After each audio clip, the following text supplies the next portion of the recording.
Here's something I want everyone listening to sit with for a second. About half of small business owners aren't really running businesses, they're running hobbies. They're working nonstop, they're talented, but everything depends on them. There's no system, no clarity, and no real control. Alisa Sparks has a strong take on why this happens, and she's built a service business that's scaled to 20 locations without burning out or guessing.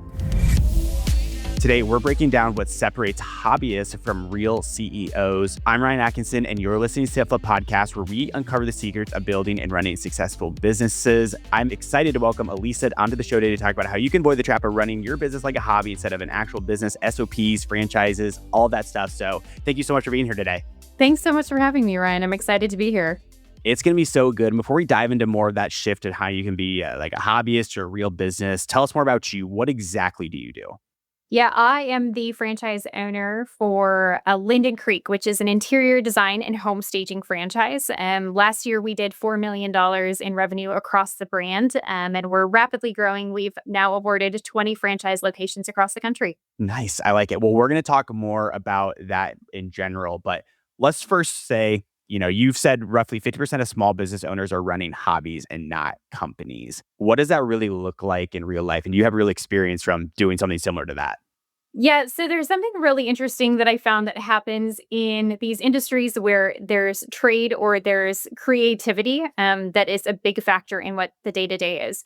So we are part of the home staging and interior design industry. And what we have found is that so many individuals fall in love with the design and the creative element, and then they decide the answer is I must start my own business. So they start their own business, but they're more focused on the work they're doing than actually running the business and making sure they have something successful. There is an industry statistic that was actually released a couple years ago that said for the home staging industry specifically, only 50% of business owners actually knew what their profit was at the end of the year. That's it. Oh my gosh. Half of them knew whether or not they were making money and how much money they were making at the end of the year, which says we have individuals in the industry that just love designing, but are not running a true business.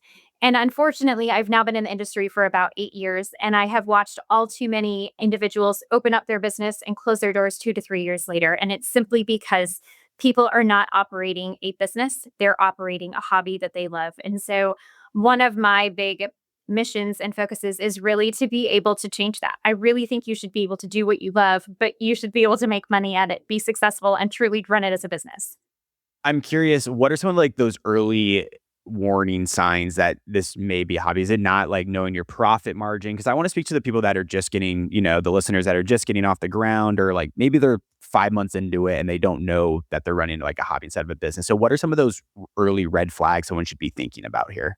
I think the biggest things are you need to know your numbers. You need to know what your costs are every single month. How much does it cost for you to go and complete a job, whatever your industry may be? And then make sure that you're building pricing so that you're profitable. We see common trends that are red flags of people saying, I called a bunch of my competitors in the area. I figured out what they were pricing. I figured they knew what they were doing. So I just kind of put my numbers in there around that range. But the problem with that is you might have different expenses than they do. They might just be picking a number out of the sky. And so now you're all picking numbers out of the sky together.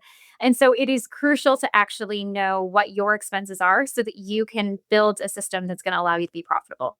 You've seen a lot of people start like design, just like, oh, I'm really good at design. Like, let me just actually go like do this myself. Why do you think like the service businesses, and this is just like kind of in general as well, why do you think like service businesses are like especially like vulnerable to like this hobby trap? I think it really just comes down to the passion around it. So what's interesting is oftentimes other industries can maybe be a little bit more boring. Like they're not exciting. You're doing your 9 to 5. And so you're much more focused on the actual business side of it.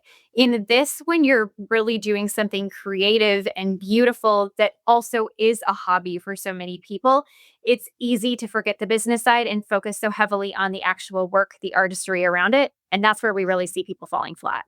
And this isn't just like hobbyists as well. I know like a lot of smart people, like they honestly might be like too smart where they are running those like a hobby. And like a little bit of like your background here is like you're a straight A student. You have a finance background, a rule follower, I think it said as well. Like, why do you even think like highly capable and like highly intelligent people even fall into like this hobbyist trap instead of switching it to CEO mode? And listeners, I promise we're going to talk about making that switch to CEO mode, but just one more question there.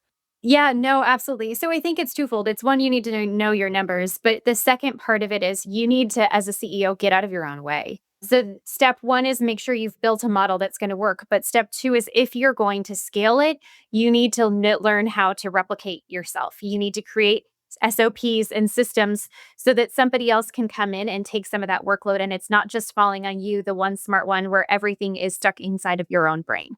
Someone might be listening to this and like, okay, well, I'm just like a team of one right now. Like, I don't know when I'm going to scale. Should I start doing SOPs now? Should I start doing them like when I'm thinking about people? Like, when's the right time to start building out SOPs for yourself and a company?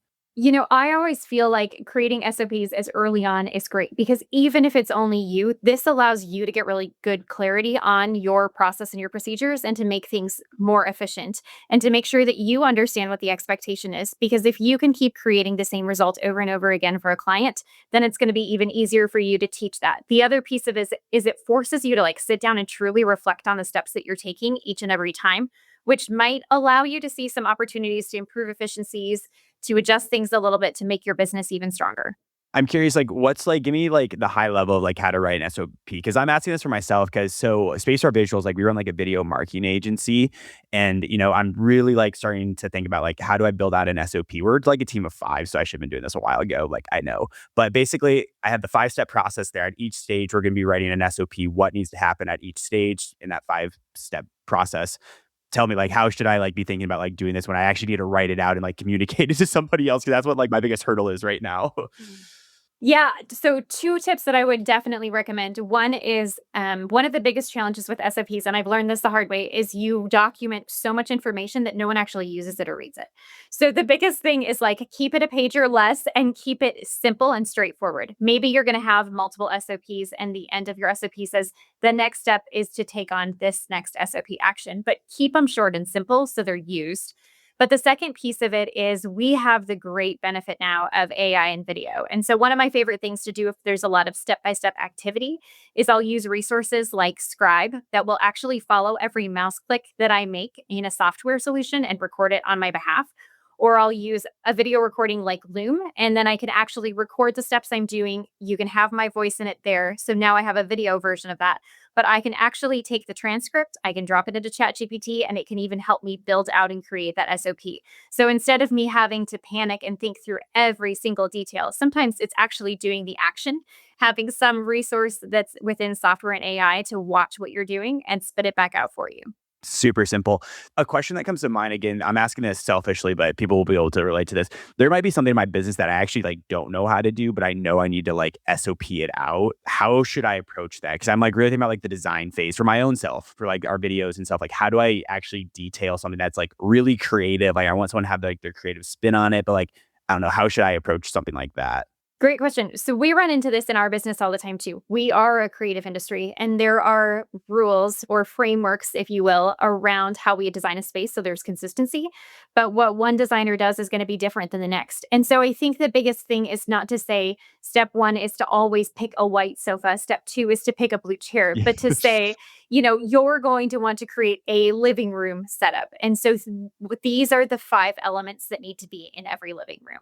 And these are the 3 things you want to be mindful of when you create a living room. Make sure that you don't use more than 3 wood tones. Make sure that you are using neutral colors that play nicely together, whatever those examples might be. But it's much more of a checklist of every finished design project should have these 5 elements all together.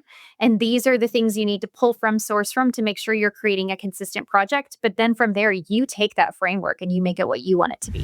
Are you working a 9 to 5 but dream of entrepreneurial freedom? Look no further than the Upflip Academy, the #1 entrepreneurial platform with 20 plus step-by-step courses taught by active business owners, live workshops, hands-on skill training, a business idea database, and a thriving entrepreneur community to keep you accountable. Click the link in the description below to join the Upflip Academy today and make this the year you stopped dreaming and started building your business without guesswork. And talk to us more about like the design and like SOPing that out. Cause a lot of times you treat design like math with like the formulas, ratios, like repeatability. I love like that straight A mentality. I was like a straight B student. So like I appreciate that so much. But tell us more about like how like you make, your design, you approach it with math, but you make it repeatable with formulas, ratios, and everything like that.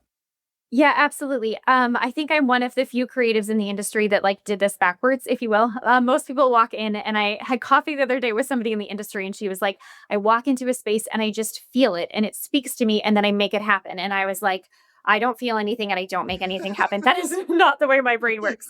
For for me, my background is finance. I love numbers and analytics. And so when I fell in love with design, I studied it like it was a math equation. I would look at a really beautiful picture and I would go, why does this room work? What elements are playing together? What patterns are playing together? Hey, I love what's on the coffee table, but I'm noticing a trend and a pattern. Every coffee table has 5 items on it. 2 of them are squares, 3 are circles, whatever it may be. And so I just started doing pattern recognition in these beautiful spaces. And then I took those patterns I was finding and I installed them in my designs, and I found it worked. And so there are some 101 design fundamentals, like how you determine the size of a chandelier, it's math. How you determine the size of a rug, typically it's 18 inches away from the wall. So you measure the size of the room, subtract your 36 inches, and you've got your rug size. But from there, it really came down to just pattern recognition. And so we build out frameworks for if you're doing a living room and you know now your rug is a 9 by 12, you can use one of these 4 floor plan designs. So you've got your framework, but you pick which sofas you want to use. You pick which chairs you want to place in there as long as they're hitting the requirements of less than 3 wood tones, all these little details. And so that's really how we teach design. What's fun is my husband joined our company about 18 months ago now, not a designer. If you saw his house before I married him, you'd be like, red flags. This is not somebody you want designing a space. But we joked and we said, if you come on board and I can teach you how to do this, we know that there's proof to it. And he can walk into a space now and critique our team and give feedback on adjustments that need to be made to size and scale and floor plan and placement, purely because we've built out a framework of fundamentals of step by step from a math standpoint on how you design a space. What's so funny about this is I'm not even kidding, about an hour and a half ago, I was like redesigning my like living room just because like I don't even know why I was doing it, but like I wanted to like refresh it. And there was just like, I don't know anything about interior design, so I'm gonna put that out there. But I was just like moving like my lamp in places and like the feel is just off. I was like, this like does not look right. Like this doesn't feel right. But like it is creative, and like I'm sure it's something that you've had to learn over like years about like what really works and what doesn't work. Yeah, absolutely. And there is always this creative element. It's still to this day, there are houses we've staged and designed hundreds of homes across the years, but there are still homes we walk into and we scratch our heads and we're like, what do you do with this weird, unconventional space? But I think what's fun is those become problems and challenges. And if I'm struggling to figure it out, every other homeowner that's going to walk into this property is really going to struggle to figure it out. And so it's our job to solve these problems before somebody ever walks into the home, to create purpose for them, to show them the vision of what their home's going to be.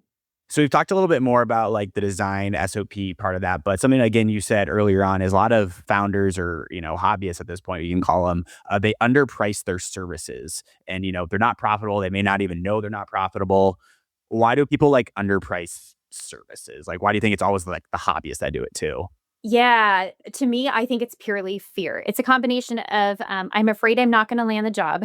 And the second part of it is I don't know how to communicate my value or what separates me. So, Linden Creek specifically, we sit in the luxury space. And so, when we are out to stage or to bid out a staging job, specifically in home staging, we typically sit anywhere from like 30 to 50% higher than a lot of our competition in our network. And so, we walk in the door and we say, we are probably going to be the most expensive person that you're going to talk to in this process. But here is the reason why. Like, let me be straightforward, let me own it. But I'm going to tell you the value we're going to provide, what sets us apart. And that's the biggest challenge is most a lot of business owners assume that price is the most valuable thing to a consumer, but it is not always the most valuable thing. For some consumers, price matters most for those that are budget conscious. But there are consumers out there that value convenience. They value trust and authority. They value expertise. And so it's really important to know who your target audience is. It's not just home sellers. Who are the home sellers? Are you sitting in the luxury market? Are you working with investors that are flipping houses quickly? They're going to prioritize something different than somebody that's buying a $5 million home. And so it really comes down to knowing who your niche is and then taking a step back and going, what's the thing that keeps them up at night? That's like one of my favorite questions to think about when I'm analyzing my avatar is what is their biggest stress? What keeps them up at night? And how can I solve that? And person that's buying or selling a $5 million home, they value time and expertise more than they value anything. They don't care about if something is 20% more expensive than somebody else. What they want is to know that the product is handled so they can worry about everything else they're doing. And so then your conversation around the value you provide gets to be focused on exactly what it is that they need. And that's how it's easy to then communicate a difference in price and value. That is a really good tidbit. So, listeners, I'd actually recommend you rewind that and listen to all that. And at least I will say your straight A sharpness is coming out with this. So, a question that I want to ask here. So, you kind of gave those two avatars, more like the budget conscious people, and two that are worried about like, convenience and like authority. And like, I know you're going to do a good job. If someone's just getting started, which avatar should they lean into first? Do you think there's one that's better than the other? Or? That's a great question. Let me share my real life story on this. I would have told you before I started my business, you always start like cheaper and then maybe you work your way up. When I started Linden Creek, I thought I was going to be sort of a middle market stager. I knew how to thrift. I knew how to flip inventory. I was like, I can find good deals. That's where I'm going to sit. And the very first listing that I landed was $1 million on accident, which in Raleigh at the time was a luxury listing. And so I Oh was my like, gosh. shoot, yay. But like, I have to knock this thing out of the park. And so I did everything I could. I over delivered. We nailed it. The house sold right away. The second listing I accidentally landed also was $1 million property. And I went, that is so not the goal, but like, let me over deliver. Let me spend more than I was planning on inventory. Let me make sure I do it right. And in that second home, an agent was walking through the property and she called me and she goes, I don't know who you are and I don't know where you have been, but our market has been looking for a luxury stager like you this whole time. And I put on my brakes and I went, shoot, I was planning on looking like everybody else, being that middle market stager. But what I missed is there's an underserved niche in my market that needs to be served. And so if I can do this and do it right, I now own that market share. And so what I would say in challenge is this was a lesson that I learned is just because you're new to your industry or you're providing the service for the first time doesn't mean you can't go after a luxury market. It doesn't mean you have to go at the lowest market. And maybe you should go to the lowest market. You decide who you want your target avatar to be. Address your industry, figure out what the market is doing right now, where there might be an unmet need, and serve that need. When I was starting Space Star Visuals, we started out that like lower tier market where like, just for example, like 10 videos with Space Star Visuals was like $7,000, like $700 a video. I didn't know anything about video when I was getting started. I was just like threw that number out there and it worked. Now our cheapest option is like 6 videos for 24,000. Like just let that soak in, like how much how much better we are there. I am curious though, when you're going after these luxuries and like, the stories you just shared though, did you not know what you didn't know on how to like deliver something so like luxurious? Kind of get the question I'm asking there is like, how did you know to over deliver and like how you could exceed expectations when you were just getting started is really my question there. Yeah, I think the biggest thing again was like pausing and reflecting who my avatar was in that $1 million property. So, what is the thing that's keeping them up at night? It's that they want to have the confidence in the product they're delivering. And then doing my homework. What does it look like when other houses at that luxury price point are getting staged, maybe in other markets? Are there other, video and media companies out there that are delivering a product at that higher end? What's setting them apart from somebody that's maybe offering a lower price? And so, it's really learning the nuances and the differentiating factors of what sets somebody apart in these different marketplaces and then making sure that you're doing it and you're doing it really well. And I think, sometimes people make the assumption, hey, I've got to be luxury and I've got to sell top dollar. Like that's where the money is made. And yes, there's potential there, but there is a massive market opportunity at the very bottom cost effective part of it. So if you can churn out a product quickly and be wildly efficient and be the leading competitor in price, you've got a very real opportunity at just crushing it. But if you're going to sit in the middle of those two, that's where it gets a little bit tricky because you're not quite the best in luxury. You're not quite the cheapest. And so now you're competing against both of those benchmarks and parameters. And that's where it can be a little more challenging to really vocalize your value and your price.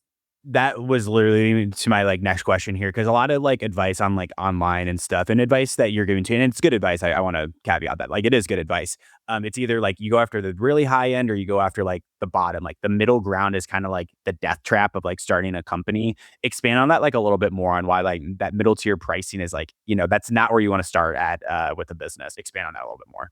Yeah, absolutely. So the biggest challenge with sitting in the middle is there is going to be somebody that's going to be priced lower than you. There's going to be somebody that's going to deliver a better product than you. And so it's really hard when you're having that sales conversation with somebody to say, this is the reason you need to hire me, because they can have the really easy objection of, yeah, but XYZ alternative company can give me something better. Or, yeah, but XYZ can do it for cheaper. And so if you're not sitting on either one of those, or you're not just really tuned in and niched into your customer avatar, there's going to be that challenge. Now, I will say, if you found a way to really niche down, so I only offer staging services to real estate investors, for example, we just do flippers and we are really good at it, then now you become the expert in a specific place and that gives you that potential.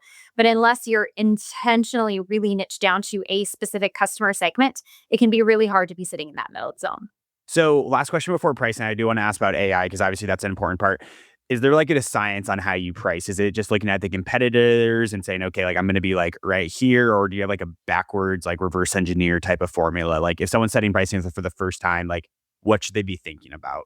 My 2 cents is if you're doing pricing the first time, don't care about what your customer is doing. First and foremost, figure out what your data is and where your numbers are. What are your overhead costs? What is your rent for whatever buildings that you're needing to rent from? How much does it cost to pay your team on a monthly basis? What job costs are associated with that? Figure out what your cost is. Then from there, figure out what you want your profit to be. And you can very easily Google and say, hey, what is a normal gross or what is a normal net profit for a service-based company or for, these different sectors so that you can understand where the industry sits. But just because a service-based company should be making 20% profit every month doesn't mean you have to make 20% profit. Ask the question, like, what could I do to make a 30% profit? How could I set my services apart in a way that maybe I'm making 30% instead of 20%, but I'm delivering something really exceptional? And so use that as your framework to determine your pricing. Then take that and compare it to what your competitors are doing. Are you sitting higher? Are you sitting lower? Where are you in that range? And use that as a pulse check to either adjust your value conversation of this is why we're sitting here and how we differentiate ourselves. You don't need to name drop, hey, ABC companies doing this and we're doing that. But to say this is the thing that sets us apart, that differentiates us from others in the industry once you now know that pricing information. Let's go into a little bit of AI here because you're big on like AI is like a big like force multiplier. Everyone knows that AI is like here. Like I don't need to say anything more about that. For a first time founder, how can they use AI today as to act like a team of like five or like expand like what they're currently doing? Yeah, the biggest thing is AI is really easy and obvious right now from like a research tool. Like everybody uses it like Google. Hey, how do I blah blah blah? How does this happen? And that's really advantageous and beneficial. But I would challenge your thinking to use it for two things. One, to use it to be your teacher. One of the things you can actually do is like take your chat GPT or your Grok or whatever you want to use with you on a walk and have a conversation if you're trying to learn about a new skill set. So maybe you're thinking about SEO. Have a conversation with Grok. Hey, tell me base level about SEO and how I can use it to really increase the growth in my business. Here's my industry. And it'll give you some feedback and you can have back and forth conversations and dialogue. So it's almost like having a mentor or a teacher there in your pocket to teach you the skills that you maybe don't have yet. So that's a big one that I would say is sometimes missed is using it as your coach and your mentor and your teacher to educate you about what you don't know. The other piece of it is using it to actually build out AI agents for you. So, in a way where you have dedicated voices, maybe for your social media, you have a dedicated way of communicating in your email. Allow your AI to really learn you and who you are and how you utilize it in these different ways to actually streamline what you're doing in your day to day tasks. There are probably things that you're doing as you're starting up your business that you could just automate or streamline. And so if you don't know if you can automate it, ask, hey, can I automate this process that I'm doing? And it'll say, yes, here's how you do it. But automation is one piece, and then education is the other. I want to ask specifically about the automation piece. What's like the low hanging fruit that someone could automate like right away in their business? Yeah, I would say really simple. It would be emails and any sort of marketing that you're doing. And the reason that I say that is don't say, hey, just send a general email. But one of my favorite things to do is it allows me to like cleanly communicate and to do it more efficiently. And so I will brain dump my quick and dirty thoughts. Hey, I need to send an email to my team. I want to tell them that I'm really proud of them because of this accomplishment they just nailed in Q4. I want to share the vision and these 3 steps that we're going to be taking. Can you make that in a nice way? And now AI knows my voice. So it's not this poised, professional, perfect. It truly sounds like I sound because my AI is now trained to know that I love coffee. It knows that I hate using certain words, but I love using other words. And so it uses those nuances to create something really clean instead of me agonizing for 25 minutes to make sure I've nailed it just right and communicated this in the right way. Super good. That's what my one of my favorite the usage case. One, like I love when I have to like brain dump to ChatGPT or like learn from them. How I prompt it is like act as like a world class like CEO coach or something like that. Like what would you do in this instance? I think like that prompt can help get more clear answers as well there. So lots of love right there. Let's go to our last question here before Fan Blitz here. If someone has been listening to this podcast and they're like, oh my gosh, like I hear you, like I am in that hobbyist form, but I don't want to like burn my whole business down by turning it into a business or turning it into like an official business. Like what's the fastest way to reset without burning everything down? Wow, great question. I think the fastest way to reset is to pause and figure out, get your numbers, know your numbers so that you have data to make decisions. The biggest thing with owning a business is you should never make a decision because you have a gut feeling or you suspect that something might be the case. Every decision you make should come from data. And so you need to have KPIs, you need to have metrics, you need to see how your social media following is growing or declining. And then you can say, this is why this is happening. And so knowing your profitability, knowing how much money you're making on a project or losing on a project is going to allow you to then decide, here are the 3 things in my business that I need to fix immediately so I can be successful. That is the straight A finance background right there, which I appreciate and love. That's right. Cool. Let's go to our Fan Blitz questions. And these are questions from our community listeners. If you want to join on world-class entrepreneurs and get your voices heard on this podcast, email us at podcast@upflip.com and we'll get all your questions. But ready for our last 5 here? Let's do it. What's one thing a business owner does that immediately tells you, yeah, this is a hobby? Does not know their numbers. That's a quick and easy one. You've just got to know your numbers. I can't say it enough. Super good. Next one, what's a piece of business advice that sounds smart but usually gets people stuck? I would say a great piece of business advice is hire A players. Yes, you should absolutely hire A players. That's a great thing to do. But there's a whole lot of nuance around how to actually do that and do that successfully. That deep diving into what it takes to attract, retain, interview those A players so that you have them for your business and what it really means to be an A player is much bigger than that. The definition of an A player is so hard. I'm still trying to I feel like I don't know if it's evolving, but it's hard to say like, what is an A player? I think it's ever changing in all of our businesses. That is for sure. If you had to fire one task from a founder's to-do list forever, what would it be? One task from a founder's to-do list. Gosh, just one. That's so hard. I would almost say it's actually email management. So I made this terrible mistake of not hiring an executive assistant until 4 months ago. So for the last 8 years, I had been handling all of my own emails, handling all of my own admin tasks, all of the random letters from the IRS and payroll and you name it. And I will say the biggest lift that I have had through in my business has been getting somebody to focus on those details so that I don't screw them up and that I can actually focus on making the big decisions and have my time and my bandwidth ready for it. What's one metric every service business owner should check weekly? You should, on a weekly basis, check both your top line sales and then secondary cash flow. So like how much money do you actually have in your bank? Really good. Very last one for you here. What's one tool, habit, or system you'd sneak into every new founder's business if you could? That would definitely be AI. My go-to tends to be ChatGPT is really beneficial just because you can build, well, at all of them, you can build out projects and things like that. So take your pick. But ChatGPT is a necessity for just maximizing everything you're doing. Super good. Well, Lisa, this has been so amazing. This was really sharp, like really impactful, a ton of actual advice here. So thank you so much. It sounds like, oh my gosh, I need to learn more about her. Check out Linden Creek. Where can they connect with you and learn more about Linden Creek at? Yeah, check us out at linden-creek.com. If you're interested in learning more about our franchise opportunities, we do have some territories available throughout the country still. So you can see us at linden-creek.com/franchise.